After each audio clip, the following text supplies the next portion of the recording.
अस्सलाम वालेकुम students, welcome back. आज का जो लेक्चर होगा वो जावा के इंस्टॉलेशन पे होगा। हम सीखने की कोशिश करेंगे कि जावा को हम इंस्टॉल किस तरह करेंगे अपने पीसी के अंदर या अपने लैपटॉप के अंदर। उसके लिए आपके पास सेटअप होना लाजमी है। जेडीके का सेटअप यानी जावा डेवलपमेंट किट जो है उसका सेटअप होना लाजमी है। वो आप जो है गूगल पे सर्च करेंगे जेडीके सेटअप तो वो डिफरेंट लिंक्स शो करेगा। उसमें से जो ऑफिशियल आपको ओरेकल का मिलेगा वहाँ जाके आप इसको डाउनलोड कर सकते हैं। ये बिल्कुल फ्री है, इसको आप डाउनलोड कर सकते हैं। इधर हमारे पास जो अभी तक जो है 14.0.2 जावा का वर्जन मौजूद है। इसको ओपन करके हम देखते हैं कि ये क्या शो करता है। Do you want to allow this app to make changes to your device. ठीक है, ये पूछ रहा है कि आप ये चाहते हैं कि ये ऐप जो है आपके डिवाइस आपके पीसी के अंदर जो है चेंजिंग करे। तो हमने यस पे क्लिक करना है। ये कुछ टाइम लेगा। Preparing to install.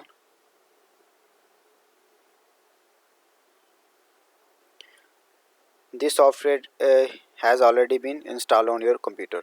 तो ये ऑलरेडी इंस्टॉल है, इस वजह से ये शो कर रहा है। तो मैं इसे कोशिश करता हूँ रिमूव करने की।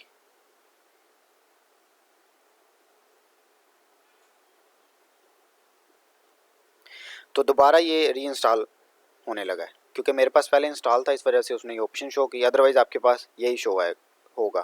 Welcome to the installation visit for the Java SC.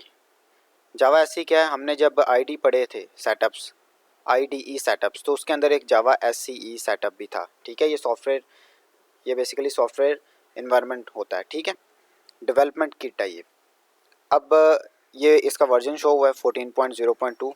Next पे जाना हमने, और ये क्या कह रहा है कि यहाँ पे इंक्लूडिंग अ प्राइवेट जेआरई, क्योंकि हमने पढ़ा था कि हम जेआरई को अलहदा से भी इंस्टॉल कर सकते हैं और जेडीके के अंदर भी इंस्टॉल कर सकते हैं।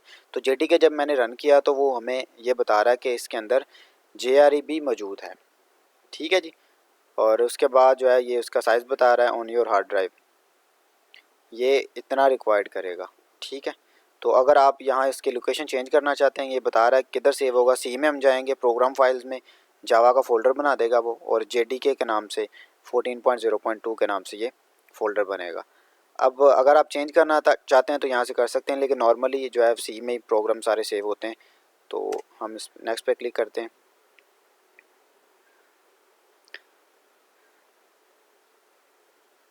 कॉपिंग न्यू फाइल्स, और नई फाइल्स को उस फोल्डर के अंदर कॉपी कर रहा है।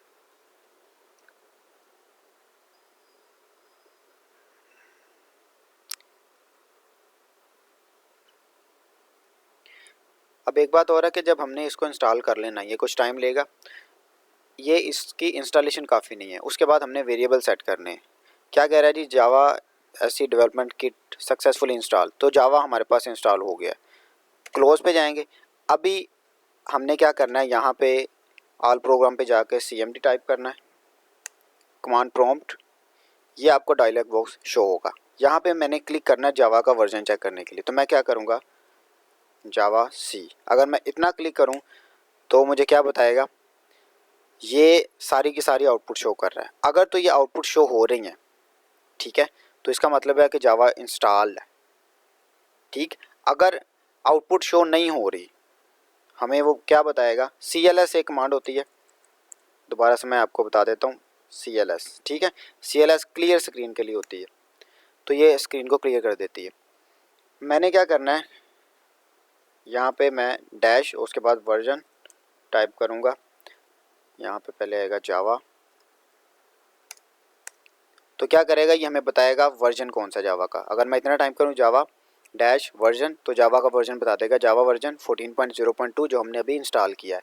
लेकिन अगर ये इंस्टॉल नहीं है, ये मुझे क्यों शो कर रहा है, इस वजह से, उसकी वजह है कि मैंने पहले से इंस्टॉल किया था, मैंने री इंस्टॉल किया, तो उसका इन्वायरमेंट वेरिएबल ऑटोमेटिकली सेट है। ठीक है, इन्वायरमेंट वेरिएबल ऐसा वेरिएबल होता है जिसके थ्रू हम एक्सेस करते हैं अपने डाटा को। ठीक है, ये क्या कह रहा है, रन टाइम इन्वायरमेंट, ये run time SC run time environment है और ये बिल्ड हुआ है इसके अंदर। ठीक है जी। अब बात ये है कि हमने अभी चेक ये करना है कि ये इस तरह शो क्यों कर रहा है। अगर मैं फर्स्ट टाइम इंस्टॉल करूं, तो आप जब इंस्टॉल करेंगे तो आपको इस तरह आउटपुट शो नहीं करेगा। वो क्या शो करेगा, वो ये शो करेगा कि यहाँ पे जावा इज़ नॉट रिकग्नाइज्ड। ठीक है, जावा रिकग्नाइज नहीं हो रहा। उसकी वजह क्या है, क्योंकि आपने इंस्टॉल कर लिया इसे। हमने पहले स्टेप में इंस्टॉल इसको कर लिया, लेकिन कंपाइलर को अभी तक ये नहीं पता चला कि उसका एनवायरनमेंट वेरिएबल सेट हुआ था या नहीं हुआ था। मैंने चूँकि पहले इंस्टॉल किया था, री इंस्टॉल किया, तो इन्वायरमेंट वेरिएबल पहले से सेट था, इस वजह से उसने यहाँ उसका वर्जन बता दिया। अदरवाइज़ उसने क्या शो करना था, जावा इज़ नॉट रिकग्नाइज्ड। तो आपने कंफ्यूज नहीं होना, अगर इस तरह आउटपुट शो होती है तो आपने किस तरह उसको हल करना है। हमने क्या करना है, यहाँ पे जाना है और यहाँ पे कंट्रोल पैनल पे जाना है। ठीक है जी, कंट्रोल पैनल पे जाके यहाँ पे हमने क्या करना है, एडवांस सिस्टम सेटिंग,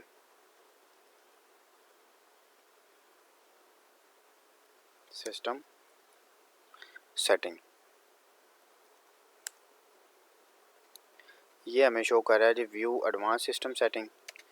इस पर अगर मैं क्लिक करूँगा तो ये मेरे पास एक डायलॉग बॉक्स शो होगा। इसमें क्या है, कंप्यूटर नेम है हार्डवेयर एडवांस है। अब एडवांस ऑलरेडी जो है वो प्री डिफाइंड होगा, इसी पे क्लिक हुआ है जो है। उसके बाद हमने बाकियों के नहीं छेड़ना, हमने क्या करना है, प्रेफरेंस परफॉर्मेंस, उसके बाद ये बता रहा है परफॉर्मेंस क्या है इसकी, यूज़र प्रोफाइल, उसके बाद हमें बता रहा है कि स्टार्टअप इसकी रिकवरी किस तरह होगी, ये सेटिंग है इसकी। यहाँ पे आपको इन्वायरमेंट वेरिएबल का डायलॉग बॉक्स नज़र आएगा, हमने यहाँ पे जाना है। यहाँ पे जाके हम क्या करेंगे, हम ये करेंगे कि user variable for admin, system variable. तो हमने क्या करना है, सिस्टम वेरिएबल के ऊपर जाना है। सिस्टम वेरिएबल में अगर आप देखें तो यहाँ पे हमारे पास एक सेटअप पैथ, और पैथ क्या क्या क्या लिखा है, C:- प्रोग्राम फाइल्स, प्रोग्राम ये उसकी लोकेशन बता रहा है कि सी में जाएं, उसके बाद प्रोग्राम फाइल्स में जाएं, और उसके बाद जावा में जाएं, और उसके बाद JDK और बिन का फोल्डर आपको मिल जाएगा। अब ये मैंने पहले से लिखा हुआ था इधर, अगर ये इधर ना लिखा होता तो क्या होता, मैं इसको एडिट भी कर सकता हूँ। यानी कि अगर मैं इसको एडिट करने की अगर कोशिश करूँ तो ये मुझे बता देगा कि आप इसमें चेंजिंग कर सकते हैं, लेकिन मैं एडिट नहीं कर रहा क्योंकि हम पहले चेक कर लेते हैं कि सी में क्या पड़ा हुआ है। तो हम सी के फोल्डर में जाते हैं अभी, ये हमारा सी है, सी में हम आए, उसके बाद प्रोग्राम फाइल्स, और ये रहा जी हमारा जावा का फोल्डर। और उसके बाद ये 2 वर्जन जावा का इंस्टॉल है, क्योंकि मैंने 0.1 पहले किया हुआ था, अभी जो इंस्टॉल किया 0.2 किया। ठीक है, तो ये हमारे पास यहाँ पे हमें बिन का फोल्डर मिल जाएगा। अब ये उसकी लोकेशन थी जो उधर शो हो रही थी। ये सारी वो फाइल्स हैं जो रन होंगी प्रोग्रामिंग के दौरान। ठीक है जी, ये सारी फाइल्स के थ्रू हम डाटा एक्सेस करेंगे। इसमें डिफरेंट लाइब्रेरीज़ हैं जो हमने डेवलपमेंट टूल्स के अंदर पढ़ी थी। अब ये वो हमारे पास लिंक है, जब मैंने इस पर क्लिक किया, ऊपर बार पे क्लिक करूँगा तो हाईलाइट हो जाएगा। तो मैं यहाँ इसको कॉपी मैंने किया था, यहाँ से Ctrl+C से मैंने कॉपी किया। ठीक है, और मैं क्या अब कर रहा हूँ जी, अब दोबारा फिर कंट्रोल पैनल, ठीक है, कंट्रोल पैनल पे जाके एडवांस सिस्टम सेटिंग में, और इन्वायरमेंट वेरिएबल पहले चूँकि नहीं था, इस वजह से मुझे क्या करना पड़ा था कि यहाँ पे लिखना पड़ा था। अगर मुझे न्यू करना है, क्योंकि तब मेरे पास आप लोगों को डायलॉग बॉक्स जो शो होगा वो ये इस तरह नहीं होगा, बाकी सारी फाइल्स होंगी लेकिन ये वाली लाइन जो है वो शो नहीं होगी। तो आपने क्या करना है, न्यू पे जाना है। न्यू पे जाके यहाँ पे वेरिएबल का नेम जो है वो आपने पैथ रखना है। यहाँ पे जो आपने उधर से कॉपी किया उसको Ctrl+V करके पेस्ट कर देना है, और एंड पे आपने कॉलन सेमी कॉलन जो है वो लाजमी लगाना है, ये बात याद रखनी है। ठीक है जी, और जब मैं इसको ओके पे क्लिक करूँगा, ठीक है, तो इसमें कोई चेंजिंग नहीं आई, न्यू है, लेकिन क्योंकि ऑलरेडी ये मैंने काम किया हुआ है, तो आपने क्या करना, ओके पे क्लिक करके यहाँ पे ओके कर देना। ठीक है, और उसके बाद जो है यहाँ पे ओके, अब आप इसको क्लोज़ कर देंगे। और जब आप इधर आएंगे, CLS में करता हूँ, तो अब ये आप लोगों की सूरत हाल जो चलेगी PC या लैपटॉप के अंदर, हम दोबारा से वर्जन चेक कर लेते हैं, जावा C और उसका वर्जन। ठीक है जी, अब ये 14.0.2 ये शो कर रहा है, और आपको भी सेम इस तरह आउटपुट आनी चाहिए। अगर आप लोगों की इस तरह आउटपुट नहीं आ रही तो इसका मतलब है कि आपने इन्वायरमेंट वेरिएबल जो सेट किया है उसको जो है उसमें कोई प्रॉब्लम है, तो आपने इसको इंस्टॉल कर लेना है। इसके अलावा जो है हमारे पास IDE सेटअप हमने पढ़े थे, इंटीग्रेटेड डेवलपमेंट एनवायरनमेंट। उसके लिए मेरे पास जो है टूल, एक जो है टेक्स्ट एडिटर है यहाँ पे, सबलाइम, ये आपके सामने शो है, और ये मैंने कोड आपके लिए लिखा था क्लास के लिए। ये करता क्या है, ये सेटअप हमें एक प्रोवाइड करता है इन्वायरमेंट कि हम अपना कोड लिख सकें। यहाँ पे जब मैं इसे ओपन करूँगा तो इसको डिलीट कर लेते हैं हम फिल वक्त। ये भी आपको इजीली गूगल पे आप सर्च करेंगे तो ये शो हो जाएगा। क्या कह रहा है जी, ये डिलीट मेरा ख्याल है नहीं हो रहा है ये। चलें इसको बाद में देख लेते हैं। Site PHP has been modified save changing, okay जी। वो मेरे ख्याल फाइल ओपन है गूगल पे, तो इस वजह से वो नहीं डिलीट हो रहा है। तो आपके पास ये फोल्डर नहीं शो होगा। आपने क्या करना है, सिंपल इस पे जाना है और फाइल पे जाके ये फाइल का ऑप्शन है, एडिट है, सिलेक्शन है, फाइंड है, व्यू है, go to tools, project, preferences and help. सबसे पहले हमारा जो ज़्यादातर काम होगा वो फाइल के साथ होगा। हमने न्यू फाइल पे जाना है। अगर हमारे पास पहले से कोड मौजूद है तो हम ओपन फाइल कर लेंगे या ओपन फोल्डर कर लेंगे। ठीक है, तो हमने क्या करना है, न्यू फाइल पे जाना है। ये एक फाइल शो कर देगा जी। ठीक है, ये जो फाइल इसने शो की है वो ये है, ये वाली फाइल है और यहाँ पे मैंने कोई इसका नाम नहीं लिखा अब तक। अब जब हम कोड लिखते हैं, फॉर एग्जांपल मैंने आपको अब तक जो बताया है वो ये है कि हम क्लास किस तरह लिखते हैं। फॉर एग्जांपल मैं लिखता हूँ क्लास कोई भी एनिमल की क्लास में टाइप करता हूँ। ठीक है जी, और उस पर जो है मैं इसकी ब्रैकेट लिखी। अब मैंने एनिमल की जो क्लास रखी है इसको मैं हाईलाइट करके कॉपी कर लेता हूँ एनिमल के नाम को, और मैंने अब सेव करना है, Ctrl+S। अब मैंने इस कोड को सेव जहाँ पे करना है कोई भी लोकेशन मैं बता सकता हूँ। डेस्कटॉप मैंने रखी हुई है तो यहाँ पे मैं जाऊँगा तो यहाँ पे मैं सेम उस तरह से एनिमल डॉट जावा, यानी कि हमारा जो कोड सेव होगा वो एनिमल क्लास का नेम डॉट जावा के नाम से हमने इसको सेव करना है। जब मैं इसको सेव करूँगा तो क्या करेगा, ये बता रहा है कि animal Java is already exist. तो पहले वो एग्जिस्ट कर रहा था तो इस वजह से वो शो नहीं कर रहा, तो हम पहले उसको डिलीट कर लेते हैं ताकि आपको मज़ीद क्लियर हो जाएगी। तो एनिमल की क्लास ये एक ये है, इसको हम डिलीट कर देते हैं और उसके बाद एक और ये वाली फाइल रही। तो ये एनिमल की क्लास थी, उसको हमने डिलीट कर दिया। अब यहाँ पे एक और चीज़ था, एक और थी हमारे पास टेस्ट डॉग और टेस्ट डॉग क्लास। मैंने लास्ट लेक्चर में आपको बताया था कि जब हम फाइल को सेव करते हैं, ठीक है, तो उसमें अगर तो कोई चीज़ मौजूद है, फॉर एग्जांपल यहाँ पे मेन है और वो ऑब्जेक्ट बना रहा है, तो जब हम उसको सेव करते हैं कंपाइलर को पता चल जाता है अगर बाइट कोड में है, तो उसके बाद वो डॉट क्लास के नाम से एक फ़ाइल बनाता है जिसको बाइट कोड कहते हैं। तो ये फ़ाइल जो बनी थी वो बाइट कोड की है। इसको मैं अगर ओपन करके आपको दिखाऊं तो ये हमारे पास सबलाइम में ओपन कर लेते हैं। ये इस तरह कोड शो करेगा कुछ, और ये हमारे पास जो कोड है वो क्या है, ये बाइट कोड है जो हमने पढ़ा हुआ है कि कंपाइलर क्या करता है, सोर्स कोड को उठा के बाइट कोड में चेंज करता है। ठीक है जी, तो इसकी हमें फिल वक्त ज़रूरत नहीं है। हम एनिमल पे आते हैं और हमें पता है अगर मैं इसको रन करवाना चाहता हूँ तो फॉर एग्जांपल मैं चाहता हूँ जी मेन का मेथड लिख लूँ क्योंकि मुझे कुछ प्रिंट करना है। और इसकी सबसे खूबसूरत चीज़ क्या है, मैंने यहाँ पे देखें टेक्स्ट एडिटर में क्या टाइप किया है, मेन अभी मैंने स्टार्ट किया तो उसने इंस्ट्रक्शन दे दी मुझे। इसका सबसे बड़ा फ़ायदा ये है, ये बता रहा है कि आप मेन टाइप करना चाह रहे हैं, मैथ की क्लास जो है लाइब्रेरी में वो टाइप करना चाह रहे हैं, ये क्या करना चाह रहे हैं। तो मुझे पता है मैंने मेन का काम करना है तो मैं इस पर जाऊँगा और ये ऑटोमेटिकली वो टाइप कर देगा, बजाय इसके कि हम कोड खुद लिखें। वो क्या करेगा, public static void main string, उसने खुद ही ये सारा हेडर टाइप कर दिया यहाँ तक। ठीक है, तो मुझे लिखने की ज़रूरत नहीं पड़ी, तो ये ईजी है। अब उसके बाद जो है मेन हम जब भी लिखते हैं हमें पता प्रिंटिंग अगर हमने करवानी है तो वो हम इसमें करवाते हैं। एनिमल की क्लास जो है इसके अंदर हम कोई एट्रीब्यूट रख लेते हैं।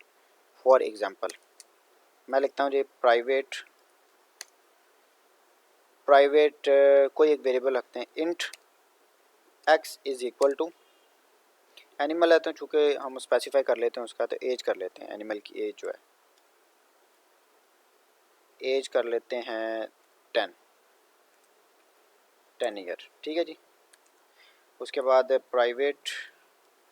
प्राइवेट रख रहा हूँ, मैं पब्लिक नहीं इसको करना चाह रहा। स्ट्रिंग मैं इसकी, अब मुझे स्ट्रिंग की भी उसने इंस्ट्रक्शन दी, अगर आपने नोट किया हो तो मैंने जब एस टाइप किया तो उसने बताया कि आप शॉर्ट टाइप करना चाह रहे हैं सिस्टम या स्ट्रिंग, तो मैं स्ट्रिंग पे आ गया। ओके, स्ट्रिंग मैं इसका जो है कलर देख लेता हूँ, कलर कौन सा है इसका, कलर मैं रख लेता हूँ रेड। ठीक है, तो रेड कलर का हमारे पास एक एनिमल है। कोड को मैंने सेव कर लिया डेस्कटॉप के ऊपर। अब मैं क्या चाहता हूँ, मैं चाहता हूँ कि इसको मैं प्रिंट करवा लूँ।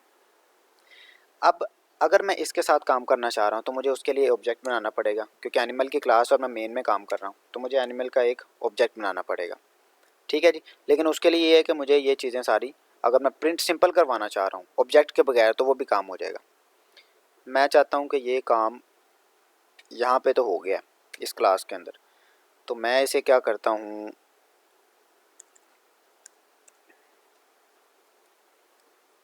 मैं इसे यहाँ से कॉपी करता हूँ, कट करता हूँ, कंट्रोल एक्स, तो मैं इसे यहाँ पे पेस्ट कर लेता हूँ।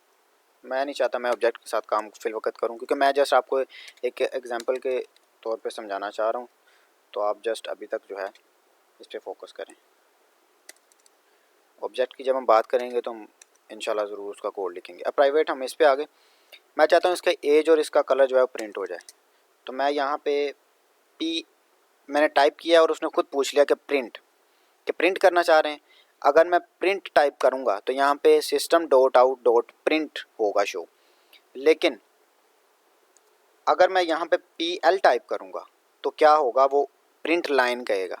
लाइन का मैंने आपको बताया था कि नेक्स्ट लाइन पे ले जाएगा, तो ये मैं पूछना ये चाह रहा है कि आप नेक्स्ट लाइन पे जाना चाह रहे हैं, तो मैंने यस किया। ठीक है, तो वो सारा उसने उस एज इट इज़ प्रिंट कर दिया। दोनों में फ़र्क क्या है? फ़र्क ये है कि यहाँ पे LN साथ आ गया, वो नेक्स्ट लाइन पे ले जाएगा। अब मैं कनकैटिनेट करवाना चाह रहा हूँ, तो यहाँ पे मैं टाइप कर देता हूँ। ठीक है, द एज एनिमल इज़, तो एज क्या है जी इसकी, यहाँ पे हमें पता है कि जब हम प्रिंट करवाते हैं तो प्लस का साइन यूज़ करते हैं। और एज क्या है जी, एज, अब ये एज कौन सी है, ये वाली एज जो ऊपर लिखी हुई है, मैंने क्या कहा है कि इसको प्रिंट करवा दो, जितनी भी है वो 10 है तो 10 प्रिंट होना चाहिए। दोबारा फिर मैंने PL टाइप किया, प्रिंट LN, और मैं इधर फिर वही काम कर रहा हूँ। मैं कहता हूँ the colour of animal is. अब एक बात और है, इज़ मैंने ऊपर टाइप किया था, और जब भी हम कुछ टाइप करते हैं टेक्स्ट एडिटर के ऊपर तो हमें इंस्ट्रक्शन दे देता है कि ये आपने पहले टाइप किया हुआ है। ठीक है, और ये हमें इंस्ट्रक्शन ये बताया था कि आप ये काम कर सकते हैं जो आपने पहले किया हुआ है, तो ये हमारे लिए ईजी हो जाता है। ठीक है जी, कॉलन, और उसके बाद हम वही कलर प्रिंट करवा देंगे। ठीक है जी, तो हम देख लेते हैं कि ये रन होता है या नहीं, और अगर कोई एरर आई तो वो ज़्यादा बेहतर है, क्योंकि आपको पता चल जाएगा कि एरर को किस तरह रिजॉल्व करते हैं। अब CMD हमने ओपन किया, CMD पे जाके हमने इधर लोकेशन बतानी है, सबसे पहले कोड किधर सेव है, तो हमने CD, ठीक है, डेस्कटॉप, ये कमांड टाइप करेंगे तो डेस्कटॉप पे आ जाएगा। वो डेस्कटॉप पे जब वो आ गया तो यहाँ पे हमने अपने फाइल का नाम लिखना है। सबसे पहले हमने इसको कंपाइलर के साथ कनेक्ट करना है, तो मैं लिखूँगा जावा सी एनिमल, हमारी फ़ाइल का नाम है। और एक बात और, जब मैं A टाइप करूँगा तो मैं यहाँ से टैब का लेफ़्ट साइड पे होगा कीबोर्ड पे। ठीक है, टैब दबाऊंगा तो ये इंस्ट्रक्शन देगा कि आपके पास फिलवकत क्या क्या मौजूद है। ठीक है, तो हमें ये नहीं चाहिए, तो इसको मैं CLS कर लेता हूँ। CLS CD डेस्कटॉप पे ऑलरेडी है, तो मैं जावा सी करूँगा। एनिमल के नाम से हमारा जो है वो फोल्डर है .java, तो ये आपने याद रखना, .java हमेशा टाइप करना है। अब ये हमें क्या कह रहा है, ये बता रहा है कि illegal start of expression. Error क्यों हमने किया है, उसकी वजह ये है ताकि आपको पता चल जाए कि हमारा जो है कंपाइलर हमें क्या क्या बताएगा कि भाई ये इस तरह करो। एनिमल लाइन नंबर 8 में वो कह रहा जाओ और उधर जाके ये काम जो है वो हटा दो। ठीक है, और ये एरर है। एरर क्यों है जी, कहता है identifier expected illegal type of start. ठीक है, डिफरेंट एरर दे रहा है, तो हमने देखना है कि लाइन नंबर 12, लाइन नंबर 9 और लाइन नंबर 8 यहाँ पे हमारे पास फॉल्ट है। तो हम देखते हैं 6 एरर्स वो कह रहा है जी। अब यहाँ पे जब हम आए तो हमें इंस्ट्रक्शन देनी चाहिए उसको कि ये काम ऐसे है, तो क्यों है। मेन में जब हम आए तो वो हमें बता रहा है जी कि एनिमल है और इसकी एज जो है लाइन नंबर 8, लाइन नंबर 8 ये है। सिस्टम डॉट आउट हमने जैसे इसको प्रिंट करवाया, हमने और कोई काम नहीं किया। हमने कहा जी एज जो है उसको प्रिंट कर दो, वो कह रहा है जी नहीं एज प्रिंट नहीं हो सकती। क्यों नहीं हो सकती जी, उसकी वजह ये है कि अगर आप इस पे गौर करें, CMD टाइप करें,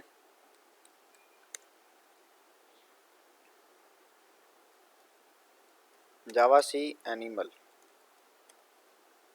डॉट जावा, क्या रहा एनिमल मिल ही नहीं रही उसको, क्यों? क्योंकि सी डी डेस्कटॉप हमने टाइप नहीं किया, C L S C D desktop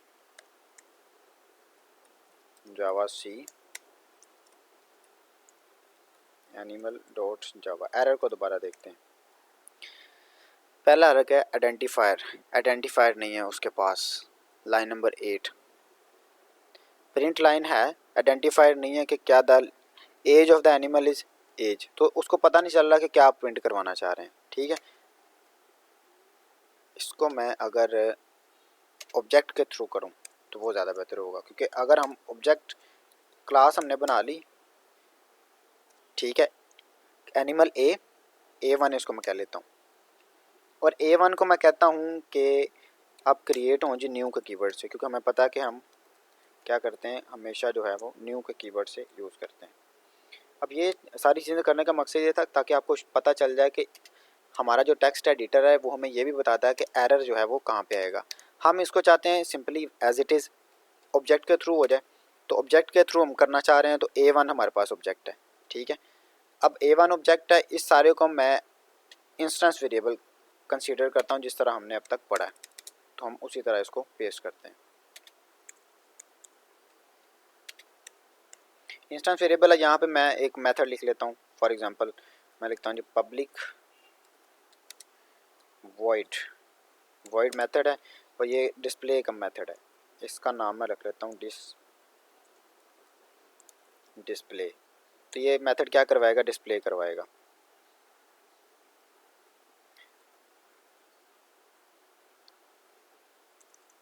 ये ब्रैकेट दूसरी होगी, शिफ्ट। ठीक है, अब ये जो प्रिंटिंग है ये हम चाहेंगे कि उस डिस्प्ले के मेथड के अंदर हो।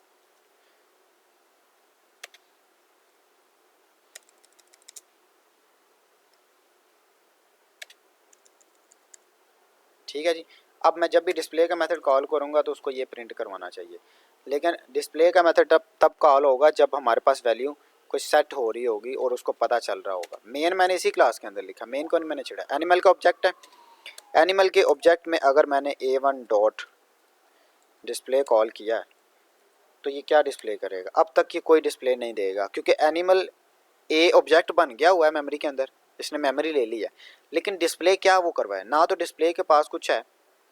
ठीक है, क्योंकि ये कलर जो है ये वैल्यू सेट की है, इसको हम कंपाइलर के थ्रू देख लेते हैं एक दफ़ा।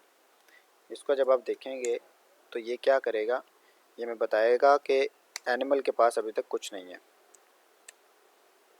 जावा सी और उसके बाद जो है हम क्या टाइप करते हैं, एनिमल जो क्लास का नाम है डॉट जावा। अगर आप देखें तो क्या कह रहा है, वो कह रहा है जी कैन नॉट फाइंड सिंबल। कौन सा सिंबल नहीं फाइंड हो रहा है? रेड कलर का सिंबल फाइंड नहीं हो रहा। क्यों नहीं फाइंड हो रहा उसके? क्योंकि रेड हमने स्ट्रिंग में लिखा, हमें पता है, तो ये कोटेशन में होना चाहिए। एक चीज़ ये हो गई। ठीक है जी, दोबारा रन करने की कोशिश करते हैं। अब ये कंपाइल हो गया। क्यों कंपाइल हो गया? क्योंकि अब हमारे पास जो एरर थी वो फाइंड आउट हो गई है, तो अभी जो है ये आउटपुट शो करेगा। इसको क्योंकि कलर मिल नहीं था रहा, इस वजह से जब हम डिस्प्ले कॉल कर रहे थे तो वो कह रहा था कि मुझे कलर नहीं मिल रहा। अब हम रन करके देखते हैं इसको दोबारा। फिर जब रन करना है तो हमने क्या करना है, जावा डॉट जावा को हटा देना है, सी को भी हटा देना है और इसको रन करवाना है। अब इसके आउटपुट क्या आई है, the age of animal is 10, the colour of animal is red. अब ये कहाँ से हमें मिल रहा है, ये क्या कह रहा है, इसको एनिमल का ऑब्जेक्ट किसके पास जा रहा है? डिस्प्ले के पास। अब डिस्प्ले के पास जब ये आया है तो उसने डिस्प्ले कॉल कर लिया, the age of the animal is age, क्योंकि ये इसी क्लास के अंदर है। यहाँ पे ये क्लास एंड हो रही है, यहाँ पे सॉरी ये मेथड एंड हो रहा है, और ये मैं कमेंट्स में लिख रहा हूँ। ठीक है, यहाँ पे ये मेथड और यहाँ पे ये इसका इंस्टेंस वेरिएबल। ठीक है, और ये भी मैं कमेंट में लिख देता हूँ, ये इंस्टेंस वेरिएबल है जी। और यहाँ पे जो है ये मेन का मेथड है, तो मेन का मेथड कहाँ पे एंड हो रहा है, ये मेन एंड हो रहा है, तो यहाँ पर मेन कर देता हूँ, यहाँ पे ये क्लास एंड हो रही है। ठीक है, तो कमेंट्स लिखने की ज़रूरत हमें इस वजह से पड़ती है ताकि कोड जो है रीडेबल हो जाए। अभी क्या हो रहा है, ए ऑब्जेक्ट डिस्प्ले के पास जा रहा है, डिस्प्ले क्या कर रहा है, the age of the animal age it is print कर रहा है कंपाइलर में अगर आप देखें तो, ठीक है, यहाँ पे प्रिंट हो रहा है the age of the animal is, ठीक है। और उसके बाद जो है बाकी कलर भी वैसे प्रिंट हो रहा है। ये जब भी हमने स्ट्रिंग पास करना है तो ये कोटेशन में होना चाहिए। सो आज के लेक्चर में ये था कि जावा को इंस्टॉल किस तरह करना है, और उसके अंदर जब टेक्स्ट एडिटर IDE सेटअप हम यूज़ करते हैं तो वो किस तरह उसकी यूजेबिलिटी होती है, किस तरह इंस्ट्रक्शन पास करता है। ये एक सिंपल सा मैंने कोड लिखा अभी जिसमें मैंने डिफरेंट एरर्स करके आपको शो करवाया कि एरर्स को किस तरह डील करेंगे। नेक्स्ट लेक्चर में हम जो है कोशिश करेंगे कि साथ साथ इसको प्रैक्टिकली भी लेके चलें। तो आप लोगों ने करना क्या है, आपका काम ये है कि आप लोग अपने PC के ऊपर, लैपटॉप के ऊपर इसको इंस्टॉल करें, सबलाइम को भी और जावा को भी। नेक्स्ट लेक्चर में इंशाल्लाह मुलाकात होगी, तब तक के लिए